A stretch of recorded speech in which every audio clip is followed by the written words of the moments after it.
Welcome back mga katambalan, mga hot topic and issue pag-usapan natin. Update po tayo kay Barbie Fortesa na kung saan nga po ay meron na namang aabangan kay Barbie at ito nga po ay ang Kontrabida Academy na pagbibidahan naman po nila ni Miss Eugene Domingo. Hapon nga po na maglabas ng trailer ang Kontrabida Academy ay talaga namang pumatok ang views nito na umani nga po ng 2 million views in 6 hours na ipinost naman ni Barbie sa kanyang social media account. Makikita dito na talaga namang kakaiba ang Barbie Fortesa at kontrabida ang dating ni Barbie dito, kasama nga po ang patikang actress na si Miss Eugene Domingo na talaga namang pinagsama ang Barbie Fortesa at Eugene Domingo na talaga namang napakagagaling pagdating sa pag-arte. Ito Kontrabida Academy nga po ay ipapalabas sa September 11 sa Netflix.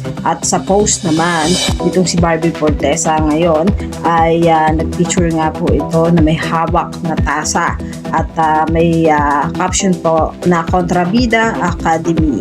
Ayan, classes start on 9/11 only on Netflix worldwide.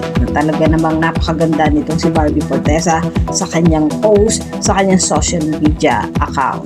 Samantalang ang pelikula nga po ni Barbie na P77 ay patuloy pa rin po na ipinapalabas sa sinihan at third week na po ito. Yan po yung mga update natin ngayon kay Barbie. Kayo mga katambalan, ano ang masasabi nyo? Mag-comment lang sa comment section at pag-usapan natin. Yan ang mga hot topic and issue dito lamang sa Tambalang JK.